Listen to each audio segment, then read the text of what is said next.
Yay! Gonna work. Excellent. Hey, everyone. Heather Ashamara here. I'm here with Serena Hars, who's part of our Pixie team and Warrior Goddess facilitator and Warrior Heart practice facilitator and all around amazing person. So Serena's coming in today to share about the art of dancing with grief from her experience. I know a lot of you were saying that you're really excited for this. I'm going to pass the mic to Serena. And Hun, just share a little bit about yourself and what your journey has been. And thank you for coming on with us. Yeah, thank you for having me. Absolutely. So I started with Warrior Goddess training 5 years ago. And at the time, I was just feeling really lost. I was burnt out at my job and I was unhappy. I was really at the end of my rope.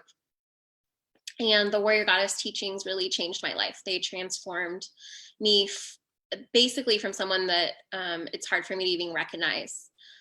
And tonight, as we talk about the art of dancing with grief, one of the reasons that I wanted to share about this topic is because I am a clinical counselor, I'm a therapist, and I work a lot with people who are in transition.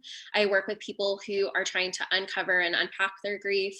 And I'm also a professor of social work, and I'm experiencing quite a lot of grief rising around me within my students as we navigate losing the normalcy that we had before COVID-19 and the global experience that we're having right now. So the first thing that I wanted to talk about around grief is to just acknowledge that all of us are currently experiencing grief at some level, and most of us are experiencing it at many levels. And what that means is that if we look at the micro level, so this is the individual level, that each of us individually has grief. And the truth is, we've all been having grief before this pandemic hit. And for most of us, we haven't attended to that grief. So we experience grief often throughout our lives. We experience loss often throughout our lives. And what we tend to do is pretend that it doesn't exist or pretend that we're fine. And what that can look like are things like shifting jobs or having a pet die. It can also be things like the seasons changing. Like people will experience grief as the cycles in life have shifted, as the seasons have shifted, like losing summer and stepping into autumn, or for some of us, stepping into autumn into winter or winter into spring, like losing whatever it is that we like about a particular season. And so grief can show up in a lot of different ways, but in the individual level, it's how do we experience it like person to person or in our individual lives. But there's also the meso level of grief. And the meso level of grief is our families, it's our inner circles, it's small groups. And so we're experiencing meso levels of grief as well within relationship to those things. So being in this age of social distancing or the idea of being physically separate, there's going to be grief around losing that connection in the same way that we had it before. Also looking at how we show up in our new family dynamics if we're all at home in quarantine or in shelter in place, or however it is that we want to name this. There's grief around not having whatever normalcy we had before, whatever schedule that we had before. And so I'll be talking a little bit about how this can show up. And then the macro level of grief is the places where our communities, our neighborhoods, our counties and states, our nations, our provinces, and globally what's happening. And so that's the macro, biggest eagle eye level of grief that we're also experiencing. And so just to acknowledge and start out by saying, yes, there's grief here. And the way that I like to think about this is when people ask what is grief, grief is deep sorrow. It's sadness, it's heartache, and it often comes with a loss of some kind. And that can be a loss of a beloved, it can be a loss of a parent, it can be the loss of a pet, but it can also be losses associated with things like our regular schedule, or the loss of being able to go to class, the loss of having our commute to work.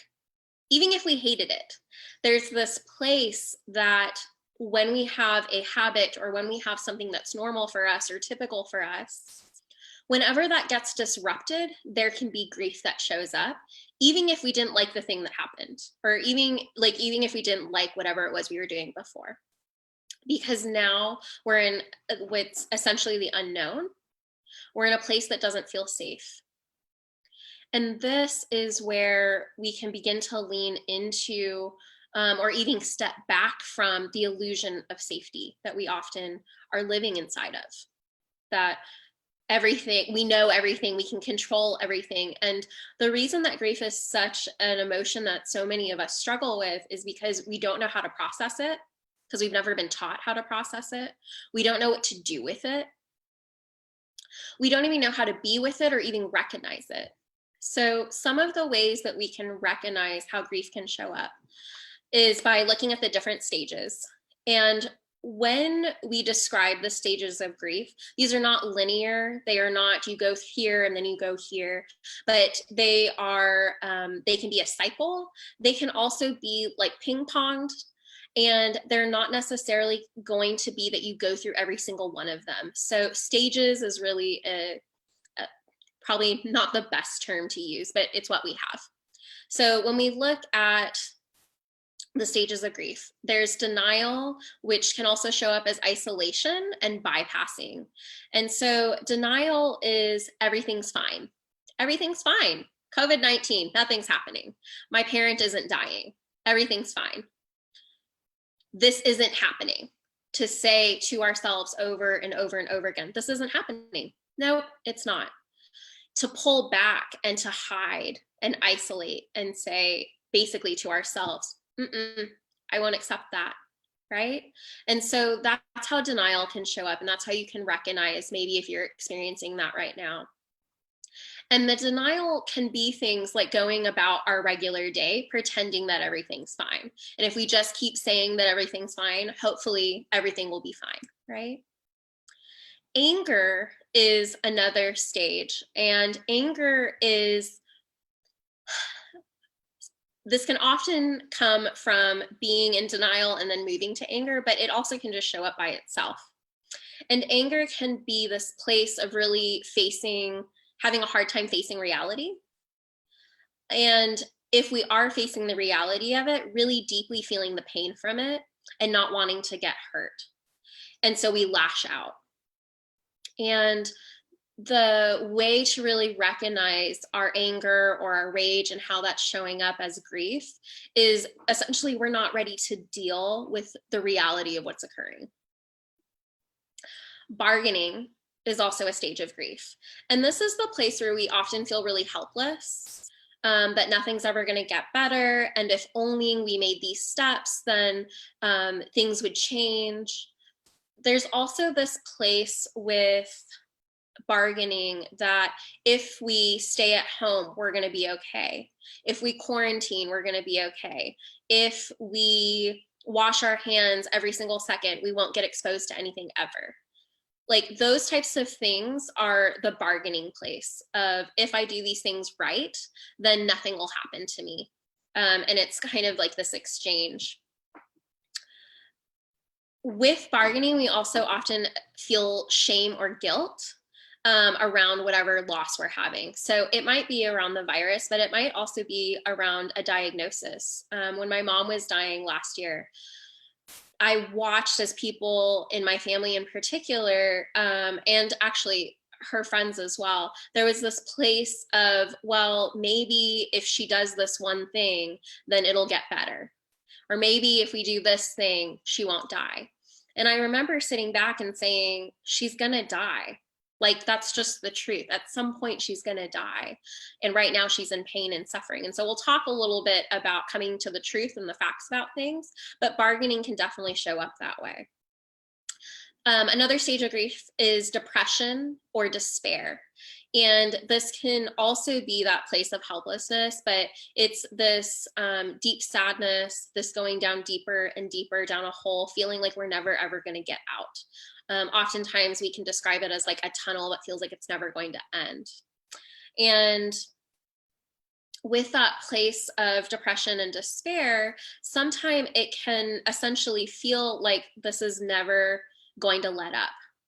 And so we can just notice if that's the place that we're in right now, or that we have been in the past. And then another stage of grief is acceptance. And acceptance is the place where we recognize, okay, this is happening. And for a lot of people, when you get to this stage of grief, or when you get to the last stage, which is meaning, when we get to acceptance and meaning, there's this freedom that often comes with it, because we've allowed the grief to move. We've allowed it to process through our system. And so we'll be talking about like practical ways to do this as well. So the recognition of grief showing up, and the way that Heather Ash beautifully explains this in the Warrior Heart practice, is not just around grief, but all of our emotions, is to imagine that we have a backpack. And in the backpack, we stuff it full of all the feelings and emotions that we haven't processed. And then we just keep stuffing it. And you can imagine, if you've ever stuffed a backpack, that eventually it's going to get full. And the same thing is true for like a dam, right? When you fill it up with water, eventually it's going to get full. And the place where grief often catches us off guard is that we haven't processed it, we haven't recognized it, we don't even know what it is.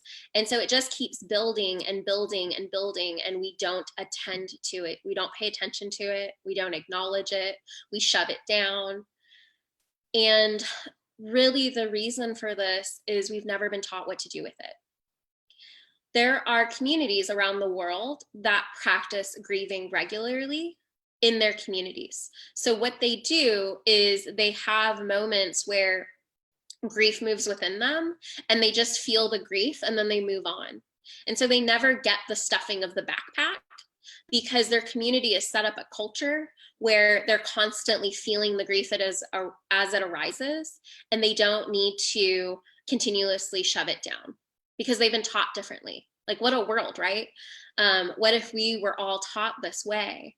And so that is something that I've spent the last several years doing. I worked really closely with some elders in my community, some mentors and teachers, and I've done a ton of work around, oh, there's grief arising, and letting myself feel it. When we are sitting in our grief, when it's not being attended to, it can cause things like extreme rage. It can cause us to lash out. One of the things that can happen, and we're seeing this a little bit with COVID-19, is that it can increase things like abuse, because people don't know how to cope. And if they don't know how to cope, then it's going to come out sideways, and it's going to come out in ways that we don't expect it to. And so when we can recognize, oh, I'm feeling anger, oh, rage is arising, oh, I'm feeling anxious, I'm feeling sadness, despair, I'm feeling numb, all of those can be expressions of grief that's trying to wake us up, that's trying to stir and get us to acknowledge it. And when we don't acknowledge it, when we don't attend to it, what we're essentially doing is shoving it back into that backpack, using the drawstring to close it shut, and then putting it back on our back, pretending that we don't even have it. And eventually that's going to get really heavy. It's going to weigh on us. And for many of us, as we're going through what's happening globally, as we're going through losses in our life, eventually our nervous system begins to reach its limit. Eventually our emotional body reaches its limit. And so what we're having, and we can see this in places where when we're tired, Oftentimes when people are tired, they start losing their capacity to keep it together. And what's happening right now is because of all of the crisis and the noise that's occurring, a lot of our systems are just shutting down because they don't know how to cope with this. They don't know how to hold it. And so what we want to do is practice things to really help us get grounded in our bodies, to prevent ourselves from dissociating and from separating from what's occurring, to not hide, but also not to set up camp in the middle of it and stay there for an extended vacation. We want to take breaks. And so one of the ways that we can do this is by moving. So moving in our physical body, whether that's through exercise or putting our feet on the earth, washing our hands with yummy soap. There's lots of ways that we can get into our physical body.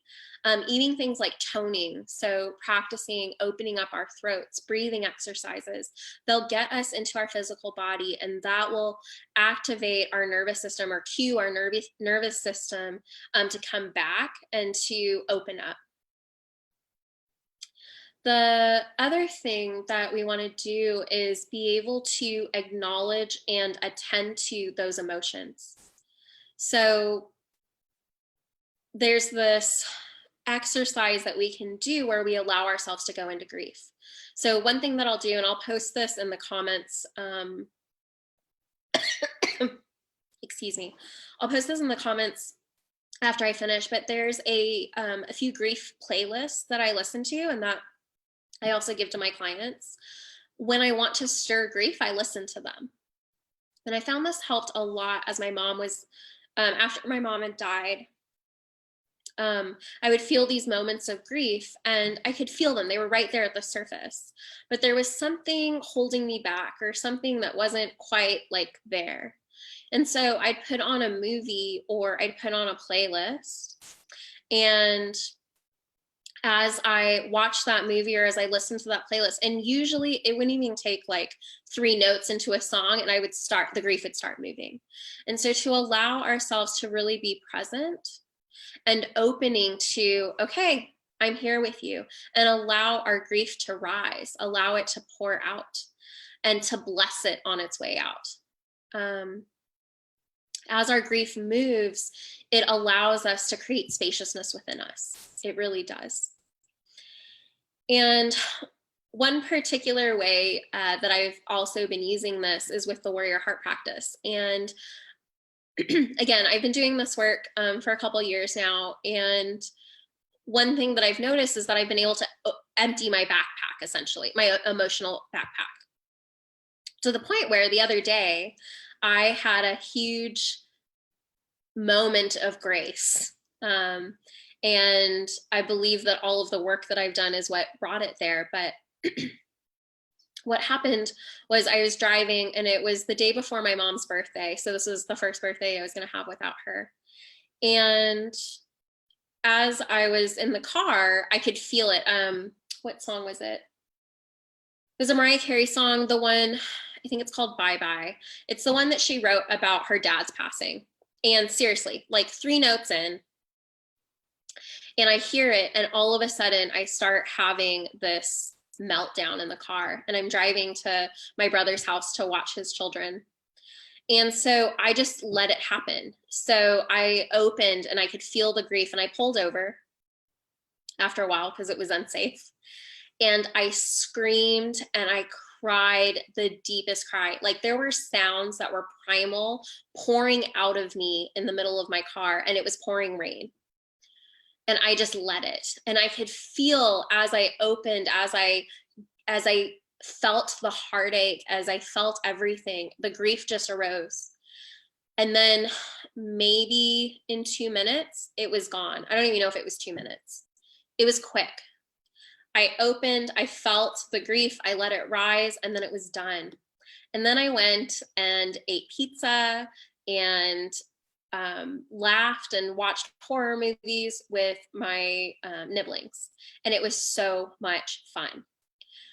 Had I not done that, what I imagine would have happened is I would have gone there feeling all of this grief. I would have pretended everything was fine.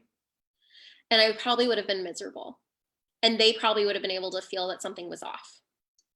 And instead, I was able to just take a few moments and be with myself fully, to be with that grief fully and just let it move. And that's what our grief wants to do. That's what our emotions want to do, is they want to move. They want to be free.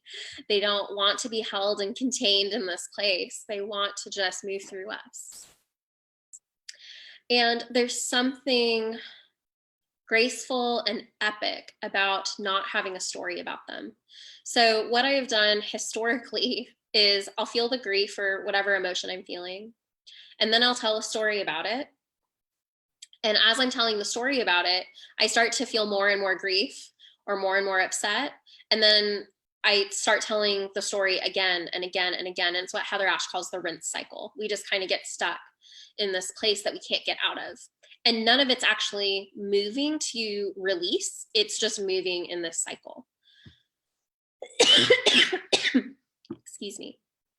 And so to allow ourselves to feel the emotions as we're feeling them, to allow ourselves to go into them, and to hold ourselves as we are feeling the grief, to open to that. Another way, outside of just feeling it, another way to address our grief, to attend to it, is to bring it out into the sunshine. And what this means is by reaching out to someone close to us and talking about the grief that we're experiencing. And you don't have to use the word grief. You can if you want to, but you can say, I'm just feeling really sad right now, or I'm feeling despair. I'm feeling really angry about what's happening. And again, this can be around what's happening right now in the pandemic, but it can also be that that my cat died, or it can be that I'm unhappy in my job, and like the grief of losing maybe a dream that we had, right? So to allow ourselves to acknowledge and to share with someone who is worth sharing it with. So your sunshine should be someone that can just hold. You want someone that's able to hold space for you, not someone that's going to try to fix you, right? We just need the space to share what's showing up for us, to just name it. For a lot of us, just acknowledge that it's existing. And as we bring it out into the sunshine, that can be incredibly freeing. What's not helpful is bringing it out into the sunshine by telling every single person in our world about every single thing that we're feeling grief around all the time. And the reason that that doesn't help is because it puts us back in that rinse cycle. It puts us back into what the Toltecs call the victim and the judge, because we're oftentimes judging ourselves, we're victimizing ourselves, we're judging others, and we're victimizing others. And those things can often get wrapped up in our grief, and then they get stuck in the rinse cycle as well. Another way to reach into this, to attend to it, is by acknowledging what's true. And this is in particular going to help you get back into your physical body, get you back out of panic. So some of us, when we're experiencing grief, especially grief around what we don't know, can land us in this place of anxiety and overwhelm. And so when that's happening, oftentimes our brain is shutting down. And so what we can do is bring ourselves back to ourselves. Heather Ashe loves to do the hand on your heart, hand on your belly. You can put 2 hands on your heart. You can put 2 hands on your belly. You can even touch like your thighs if that feels good to you. But having some sort of physical touch can do this. And then acknowledging what things are true. And some people do this in different ways. So what I like to do is say, I'm holding a cup. And I'm like, okay, I'm holding the cup. It's heavy. And I start describing it. It has an orange lid. There's ice in it. You can also do things like just listing things around you. Oftentimes I'll pull out books and just hold the books, and I'll read the book titles out. But you can do different things to just help you get grounded and present into this particular moment. Okay, in this particular moment, I'm grieving, period. In this particular moment, I'm talking to all of you via Facebook Live, period. And to just bring ourselves back into, okay, this is what's happening. And that redirection is going to help us course correct when we're going off the rails. The other thing that I tend to say is to put that book back on the shelf. So when you're going through the Warrior Heart practice, we go into the feeling chamber and we feel the feelings, and then we go into the story chamber and we just name the story. Sometimes when you're feeling grief or loss of some kind, we can like lose ourselves in the story. And so what I am wanting to do is take that story and put it back on the shelf. So I recognize that there's a story. I'm like, okay, hi story. Oh, I've told you 100 times before. I remember you. And then I'm like, okay, we're going to put you back on the shelf. And so that helps me with the story chamber to just, okay, there's a story, put it back on the shelf. There's a story, put it back on the shelf. And so I have this library, I imagine, of stories that I tell myself frequently. And especially when I'm going through grief, I want to acknowledge the story after I felt the feeling, and then I'm going to put it back on the shelf. Because if I stick in that story, it's going to spin me out, basically.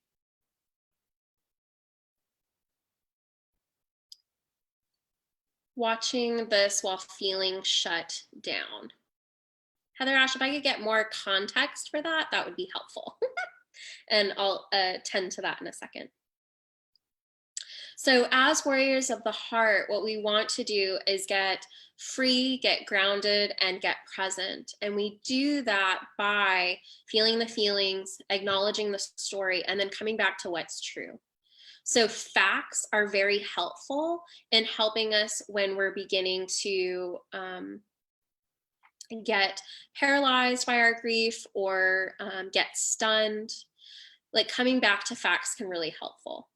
Can be really helpful, and acknowledging what's true. So acknowledging the truth that we have lost right now, acknowledging the truth that some people are losing their work, that we're losing normalcy, acknowledging the truth that my mother is ill or my cat is ill. And really, this is also about losing trust in systems. So what's happening globally right now is that as we're experiencing things, we're also unpacking a bunch of stuff that probably was laying dormant. And one of those things is that place that I talked about earlier on the illusion of safety and trusting the systems that are in place. And so a lot of people are feeling this grief around trust that has now been broken. And we also often experience this in our lives when our friends are gossiping about us, or when we thought that someone was going to keep our secret, and then they go and tell the entire workplace or our entire inner circle behind our back. So attending to these different places where we can just acknowledge that these things happen, period, and stop ourselves from going into that story by putting the book back on the shelf and just saying, this is what's happening right now, or this is what's happened. And then holding our intent on where it is that we want to go. And so for grief, I often hold the intent, and it changes obviously day to day or moment to moment, depending on what I'm feeling. But when I'm trying to move grief, a lot of times my intent is around feeling free.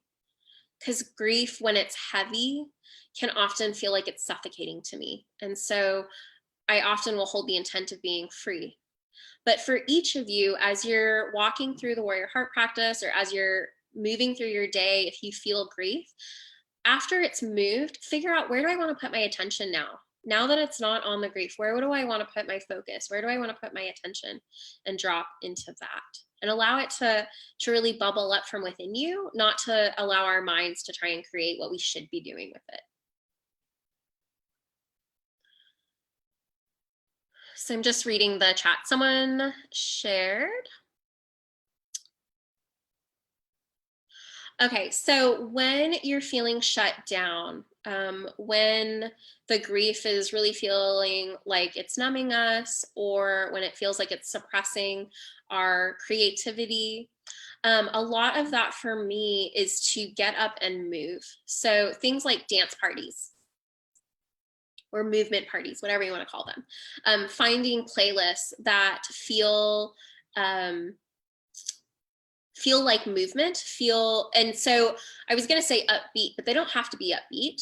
It can also be even like angry music, but something that feels like it's moving stuff out to allow ourselves to open up. So when we're feeling shut down, there's this place, I almost imagine it like being a wet blanket, or a weighted blanket that you actually don't want on you.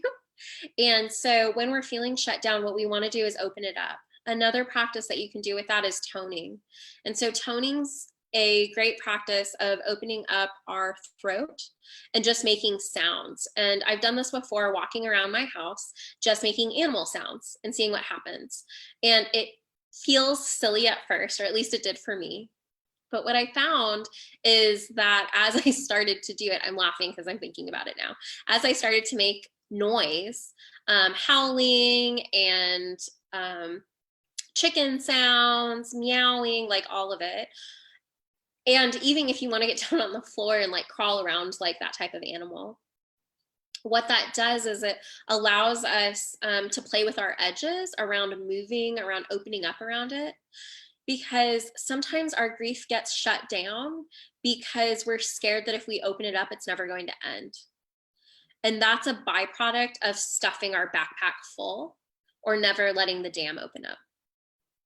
And so to allow ourselves to play with getting big, expanding, so that that shutdown feeling can open up. So Andy, if that doesn't answer your question, let us know and I can do a follow-up to that as well. So with the reason I called this the art of dancing with grief is that we need to learn how to dance with grief. And it's an art. When you first learn to dance, so I don't know if any of you know this, I spent maybe 15 years of my life as a dancer. And it started when I was really little, like probably 4, and I did ballet. And I continued to do dance through high school and through my first year of college, when I got my bachelor's, and then sporadically since then. But when you're first learning how to dance, things are clumsy. The stuff that you see on the theater stage is not how it looks when we first start dancing. It's clumsy, things look awkward, we don't know what we're doing with our bodies, and it's only with practice and choreography, or letting go of expectations, that we begin to drop into the rhythm. And grief is a lot like that. Grief feels clumsy and awkward at first. When we haven't attended to it, it feels oftentimes overwhelming, clunky, awkward. Am I doing this right? I don't know. And so when we begin to attend to it, we just want to acknowledge that it's probably going to be a little bit clumsy at first, might be a little awkward. And trust that as we get deeper into the practices, as we are open up, as we let that dam release some of that emotion, as we begin to pull those things out of the backpack, that over time, our body will be like, oh, yes, I remember how to do this. Because the truth is, our bodies know how to grieve. Our emotional body, our physical body, our energetic body, all of it knows how to grieve. And our mind has often shut it down because of the agreements that we have around how grief should look, when we should have it, for how long we should have it. And what we really want to do is let go of all of that and just show up to the dance and figure it out. So as we learn to dance with grief, as we learn to open up and show up with it, I was writing something the other day, and this image came out around dancing with the one you came with. And I think that maybe Brené Brown shares something about that. But what I remember about it was this place of falling in love with myself, with me being the one that I came into this life with, to fall in love with myself as the love of my life, and to dance with myself wherever I'm at. And sometimes our partners step on our feet, and sometimes they're going left and we're trying to go right. And there's all sorts of things that can happen. And so when we're learning the art of dancing with grief, we can imagine that grief personified in some way, and to imagine it as grief being an expression of love, of being unconditional, and of being present in many of the stages of our lives, and just wanting someone to dance with it, wanting to be in this place of moving together and trusting that it's an ally, that it's not our enemy. So a question from the chat: I lost my mom and dad and my dog and cat in all 2 years. Can you address grieving in 2 years? Can you address grieving? So yeah, definitely, Leslie. So when we have multiple griefs or multiple things that happen, there are lots of things. When we have multiple losses, there's going to be compacted grief. So there's going to be grief that's stacking on top of each other. And there's not really a way to avoid it other than to attend to it as soon as we realize that it's happening. And also know, one of Heather Ash's favorite sayings, it takes as long as it takes. It really does. And so some of us, I'm loving these dance metaphors now. Some of us, grief may look like a super quick swing number where things are just flying around and they're moving and then they're out, or salsa. And for others of us, grief may look like a slow lyrical ballad that is dragging and moving through these slow motions that feel like it's taking forever. And that's okay. Like, grief is going to show up however it's going to show up. The work for us is to show up with it, to say, I've got you, I'm here, I'm listening, I'm paying attention. Because our body knows, and the universe knows, how much we can take of things. And it's there to help us hold it. It's there to help us process it. One of the most powerful grief rituals I ever did, actually there's two of them, and they were both earth-based, and that's one of the things that I would say is really important around grief, is to connect with the earth and to have her help you hold it. So one of the things that I did was I dug a hole in the earth, like in physical earth, out in the woods, and I sat with that hole, and then I cried and screamed and pounded, and just allowed every fiber of my being to show up with how my grief and my rage and everything was showing up. And when I was done, I covered it up and I prayed to the earth and asked her to help me hold it. And that was probably one of the most freeing rituals that I ever did. It really just helped me process. It helped me let go, and it helped me know that I wasn't alone. The other one was burying myself in the earth. And you can do this at the beach. You can do it in your backyard. But one of the things that I did was just allowed the earth to hold me. And what that can look like is just digging a hole, and it doesn't have to be deep or anything, and just covering yourself, you know, part of your body, or all of your body if you want to, with the earth, and just breathing into it and allowing her, the earth, Mother Earth, to hold us in our grief. And you can cry there, you can scream there, like, it's all good. So just allow that to hold us while we're feeling whatever we're feeling. Other things you can do are asking other people to physically hold you, not right now in the middle of our physical distancing time, but unless you're quarantined with them, in which case it's probably fine. Wash your hands beforehand. But to just have people hold us like tightly while we're crying or while we're grieving can really help as well. Because what happens is when we're wrapping ourselves around someone, we're holding it so they don't have to, and it's allowing that to move through them. And so it's a trust factor where our body's like, oh, finally, someone else can hold this. I don't have to hold on to it, and it allows it to release. Cindy Stewart writes, for what this is worth, when I sit with grief or all this current uncertainty without my judging it, it seems to move through quicker. It's as if the fear and pain are just wanting to be seen and loved, as if my inner little girl is needing reassurance.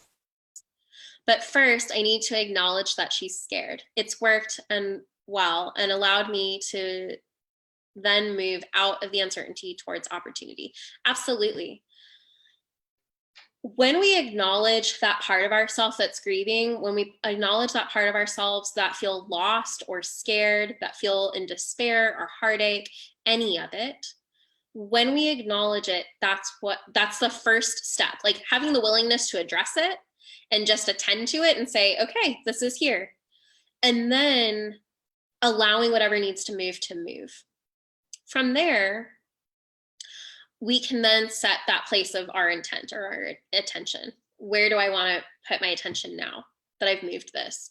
Or now that I've dropped into the truth, right? Everything that we do takes energy. And when we are suppressing things, when we are resisting them, that's taking more energy that we could direct somewhere else.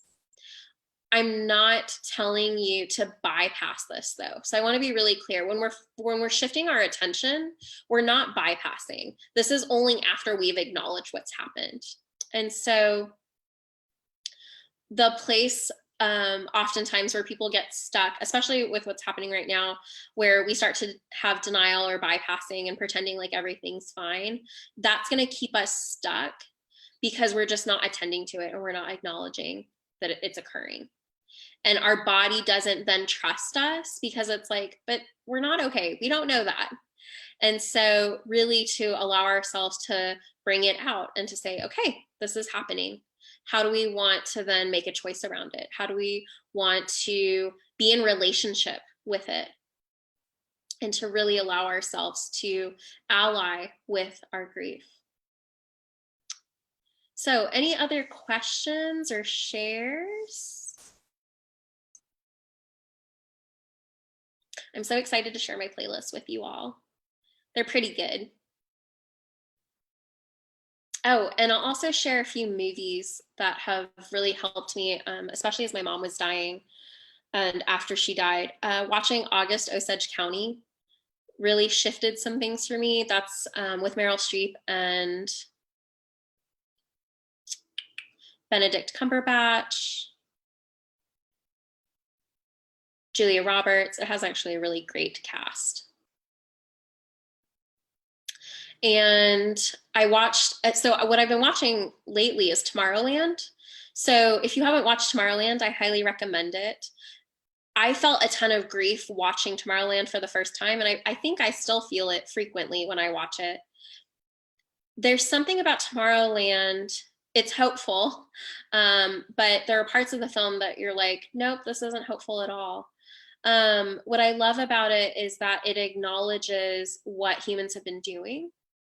And it gives us the power to realize that we're at choice about dreaming a new dream and where we go from here.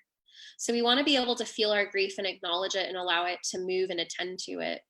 And then we want to be able to create that space and then plant something in there, and or just allow ourselves to be spacious so that we don't keep stuffing that backpack. So someone shared, I love the hole in the earth holding me idea. Yeah, so it's a really beautiful ritual. One of the things that I tend to move towards, especially in the last few years, is how can I ally with the elements at any given point? And so when I need clarity, I reach for air and feathers, incense, and I allow myself to really drop into that place, especially when I'm attending to my mental body. When I'm wanting to move something in a way that's like burning it away or cleansing, I oftentimes will use fire. If I'm wanting to really feel nourished, I'll often go to water. And if I am wanting to grieve or be held and nourished in that way, which to me is a little bit different than the way water does it, then I'll reach for earth. And so there's a lot of different ways that we can lean into the elements during times of unrest or uncertainty so that they can hold us and be with us as we're transforming whatever energy is showing up.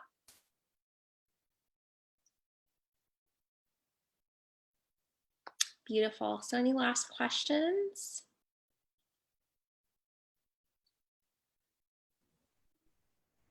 I really appreciate all of you being here with me tonight and being present with our grief. Really just talking about it is in a lot of ways coming up against edges for people. Like, we're talking about grief.